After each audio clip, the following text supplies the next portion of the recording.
सलाम नमस्ते, मैं हूँ आपकी होस्ट अंजुम मानो। आप सबका स्वागत करती हूँ पारू वॉइस में। आज जैसे कि आप सबको पता है कि एजुकेशन एक बहुत बड़ा मुद्दा बन चुका है। बहुत ऐसे जगह हैं जहाँ टीचर नहीं है, बहुत ऐसे जगह हैं जहाँ टीचर है पर बच्चे नहीं है। तो आज मैं ऐसे ही एक टीचर से बात करने जा रही हूँ, राकेश जी से। वो बताएंगे कि ऐसी कौन सी चीजें हैं जो बच्चों को या टीचर को लेकर करना चाहिए, जरूरी है। तो राकेश जी नमस्ते।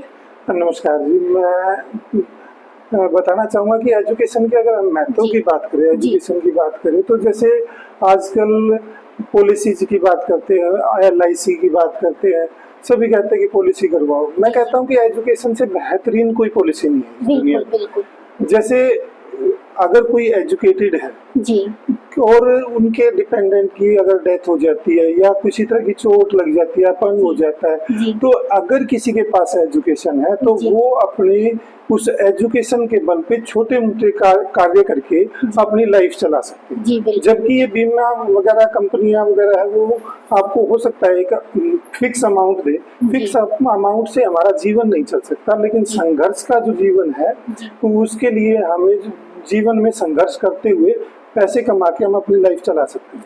तो एजुकेशन हमारे लिए बहुत जरूरी है। राकेश जी, जैसे कि हम जानते हैं कि एजुकेशन बहुत जरूरी है, पर मैं ये जानना चाहूंगी कि आज के लेवल में एजुकेशन की क्या पोजीशन है। देखो जी, एजुकेशन आज माँ बाप भी जागरूक है, लोग भी एजुकेशन के प्रति संवेदनशील है, लेकिन बहुत सारी हमारे फील्ड में समस्याएं हैं, जिन समस्याओं के कारण जो है एजुकेशन का लेवल बहुत गिरा हुआ है। काफी, अगर मैं इस ब्लॉक की बात करूं, जिस ब्लॉक में हम बैठे हैं, चिचरौली ब्लॉक में, अभी थोड़े दिन पहले जनरल इंटर डिस्ट्रिक्ट ट्रांसफर हुई थी और उस ट्रांसफर में यहाँ के स्कूलों से JBT लगभग चले गए। यहाँ किसी स्कूल में एक टीचर बैठा है, किसी में 2 बैठे हैं। अगर हमारे स्कूल की मुजाफत कला की मैं बात करूं तो यहाँ हम कुल 5 टीचर थे, तो जिनमें से 3 टीचर ट्रांसफर होके चले गए हैं। मेरा भी ट्रांसफर हो चुका है एज ए BLO के कारण। मैं अभी इलेक्शन तक यहाँ हूँ, वरना मेरा कुरुक्षेत्र ट्रांसफर हो चुका है। और सिर्फ एक गेस्ट मैडम मेरे बाद बचते हैं, जिनकी फिलहाल एक ऐसे स्कूल में जहाँ पर कोई टीचर नहीं है, डेपुटेशन की हुई है। तो एक सिंगल टीचर, और मिडिल स्कूल 155 बच्चे हमारे पास यहाँ स्कूल में है। तो टीचर ना होना एक सबसे बड़ी समस्या है। अभी मैं कुछ न्यूज़ देख रहा था, अभी जैसे +2 का रिजल्ट आया, तो कोतकला गांव है, हिसार से दनौदा गांव है, एक गांव में तो 41 लड़कियां क्लासरूम में थी, क्लास में थी, 31 बोर्ड मेरिट हासिल की। अगर स्टाफ पूरा हो बच्चों के पास, ये इन बच्चों में टैलेंट की कमी नहीं है, इनके अंदर कूट कूट के टैलेंट भरा हुआ है, लेकिन उसके निखारने के लिए अध्यापकों की सबसे ज्यादा जरूरत है। अगर इस समस्या के अलावा बात करें तो जैसे मैं प्राइमरी अध्यापक हूँ, प्राइमरी में FLN एक बहुत खूबसूरत प्रोग्राम चलाया हुआ है और उस प्रोग्राम के तहत हम बच्चों को वास्तव में दक्ष बना सकते हैं। नई शिक्षा नीति आई, नई शिक्षा नीति के तहत FS आया, फाउंडेशनल जो करिकुलम आया, उसको बहुत सुंदर है। और उनकी जो इन्होंने पेडागोजी दी, चाहे संपर्क फाउंडेशन हमारे साथ काम कर रही है, चाहे LLF है, लेकिन ये काम तभी संभव हो पाते हैं धरातल पर जब हमारे पास कक्षाओं में बच्चों के सामने अध्यापक हों।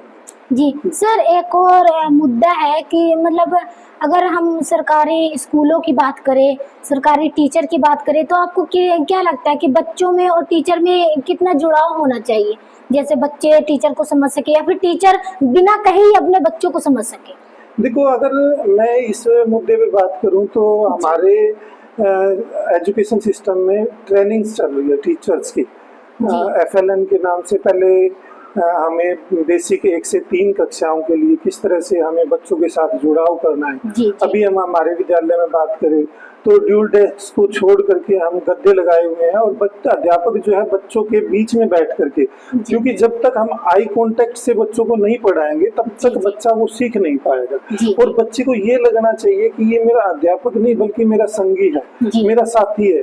जब हम उनके साथ इस तरह के जुड़ाव और लगाव के साथ पढ़ाते हैं और मैं ये कहूँगा कि इसको पढ़ाना नहीं कहेंगे, हम सहज पठन कहते हैं हमारी भाषा में, जिसमें बच्चे को नहीं पता होता है कि हम पढ़ा रहे हैं, बल्कि हम उसको सिखा रहे हैं, हम खेल रहे हैं और गा रहे हैं, लेकिन बच्चा उन सभी चीज़ों से सीख रहा है। ये FLN के अंदर हम बहुत बखूबी जो है बारीकियों से बताया जाता है कि किस तरह से हम हर बच्चे को निपुण बना सके, बच्चे को दक्ष बना सके, और यहाँ तक कि हम उनका एक साप्ताहिक, पीरियोडिक और वार्षिक आंकलन भी करते हैं। जैसे हमारी NEP है, नेशनल एजुकेशन पॉलिसी है, उसमें 360 डिग्री जो इवेल्युएशन की बात की गई, हम बच्चों का इवेलुएट करते हैं। बच्चा खुद भी जैसे दैनिक ट्रैकर है, किताबों में होता है, वो हम फिल करते हैं, बच्चों के द्वारा फिल किया जाता है। वो बच्चा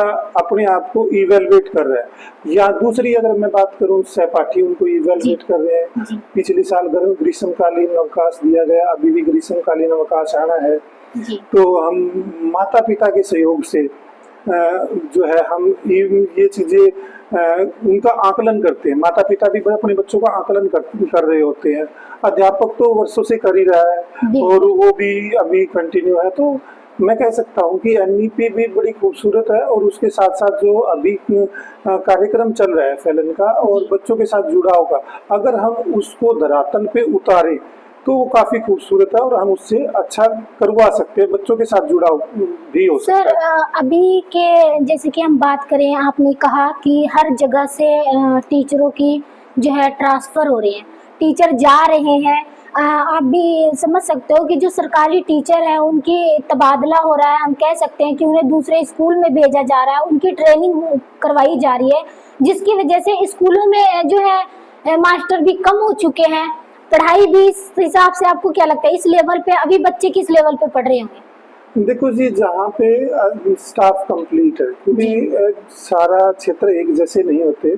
अगर मैं छछरौली की बात करूँ तो यहाँ लोकल टीचर उनकी संख्या बहुत कम है, क्योंकि एजुकेशन का जो लोकल एजुकेशन लेवल है वो बहुत कम है। अगर मैं खिजराबाद के आसपास की बात करूं तो मैं उंगलियों पे गिन के 2 या 3 टीचर बता सकता हूं कि जो यहाँ के लोकल टीचर है। जब तक यहाँ लोकल अध्यापक नहीं बनते तब तक ये समस्या कंटिन्यू रहेगी, क्योंकि जैसे मैं हिसार से हूँ, जिस दिन ट्रांसफर खुलती है तो मेरी भी इच्छा होगी कि मैं अपने घर के नजदीक जाऊँ। बिल्कुल। तो ये इस समस्या का समाधान तो सिर्फ तभी हो पाएगा जब यहाँ के लोकल कम्युनिटी के अंदर एजुकेशन जाएगी। और धीरे धीरे इसका हो रहा है, प्रचार हो रहा है, एजुकेशन पे काम हो रहा है। अगर मैं बात करूं कुछ स्कूलों के साथ जुड़ाव की, क्योंकि हमारे साथ एक समाज का और स्कूल के साथ काफी बड़ा गैप धीरे धीरे आने लग गया। लोग सरकारी स्कूलों के बारे में कुछ अच्छा नहीं सोचते। उसका कारण कुछ स्कूल भी हैं, उसमें हमें चाहिए कि जो SMC है उनको हमें काफ़ी एक्टिव रखना चाहिए। जैसे हमारे मुजाफत की SMC काफ़ी एक्टिव है। उन्होंने अपने लेवल पे यहाँ पे कुछ पढ़े लिखे बच्चों को स्कूल में रख के, जब स्कूल टीचरलेस है उसके बावजूद भी यहाँ एक एजुकेशन का लेवल बनाए हुए हैं। दूसरा, अगर हम बात करें कि टीचर्स को भी चाहिए कि गांव के अंदर ज़रूरी नहीं होता कि सभी लोग पैसा दें स्कूल के लिए, डोनेशन करें। लोगों के अंदर हुनर होता है, कौशल्स होते हैं। अगर हम शनिवार को, संडे को या किसी दिन मतलब वर्किंग डे में भी अगर हम किसी पेरेंट्स को यहाँ इनवाइट करते हैं और बच्चों के सामने उनके कौशल का प्रदर्शन करवाते हैं और उन कौशल को बच्चों को सिखाने का प्रयास करते हैं, तो इससे बच्चों को, समाज का और अध्यापक का और विद्यालय का जुड़ाव आपस में बनेगा। अभी अगर मैं बात करूं पेरेंट्स की तरफ से समस्याओं की बात, अभी पेरेंट्स की तरफ से अध्यापकों को एक समय होता था जब बच्चे शाम को अपने दादा दादी के पास बैठते थे, कहानियां सुनते थे नाना नानी की, लेकिन अब लगभग ये लुप्त प्राय सी हो गई। बच्चे आजकल जो है फोन इस्तेमाल करने लग गए ना, वो कहानियां जो कह दे, गेम, ये ज्यादा फोन। आपको क्या लगता है फोन बच्चों के लिए किस तरीके से काम कर रहा है?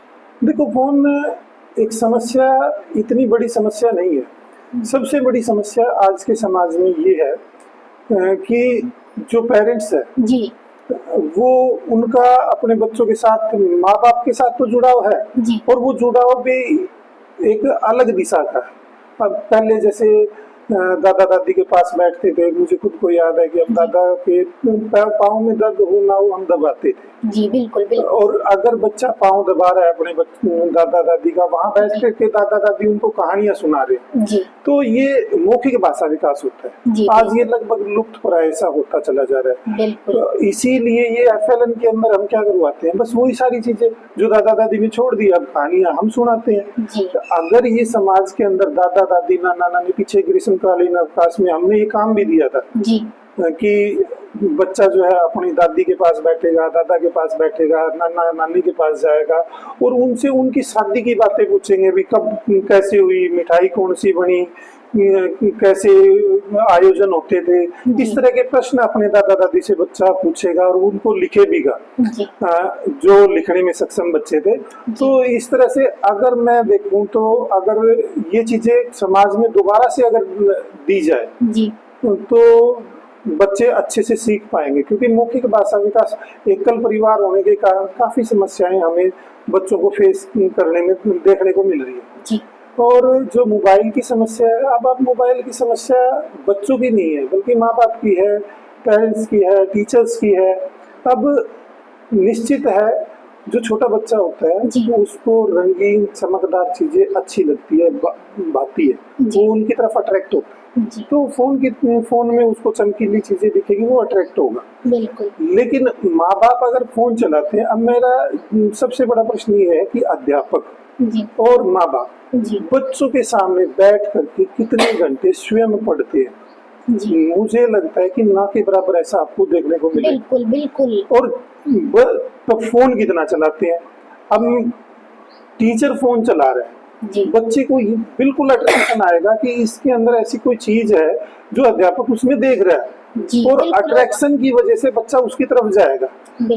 मुख्य समस्या फोन नहीं है, क्योंकि अगर फोन समस्या, अगर हम अपने टाइम की बात करें, हमारे पास ये कॉमिक्स आती थी, हम बड़े चाव से पढ़ते थे। तो एक चीजें जब कुछ रंगीन, कुछ पिक्चर्स हमें देखने को मिलती थी, अब वो सारी चीजें बच्चों को फोन में देखने को मिल रही है, अट्रैक्शन है। अगर हमें बच्चों को किताबों की तरफ लेके आना है तो सबसे पहले माँ बाप और पेरेंट्स को, टीचर्स को कम से कम आधा घंटा 1 घंटा, माँ बाप चाहे वो धार्मिक किताबें पढ़े, चाहे वो कुछ भी पढ़े, वो अपने लेवल की किताबें पढ़े, और टीचर भी बच्चों के बीच में बैठ करके किताबें पढ़े। तो ये फोन कोई बड़ी समस्या नहीं है। और कुछ चीजें ऐसी नहीं है कि क्योंकि इंटरनेट है जिसको हम विश्व जाल कहते हैं, कि बिल्कुल हम दूसरे देशों की एजुकेशन पॉलिसीज हैं, एजुकेशन की टेक्निक्स हैं, उनको हम फोन पे देख सकते हैं, जान सकते हैं। बच्चों को वो राइम्स है, आज एक निपुण हरियाणा का जिस तरह पेज बना हुआ है, संपर्क स्मार्टशाला ऐप है, निपुण हरियाणा ऐप है, वहाँ से बहुत सारी ऐसी चीजें हैं जो हम सीख सकते हैं और बच्चों को सिखा भी सकते हैं फोन के माध्यम से।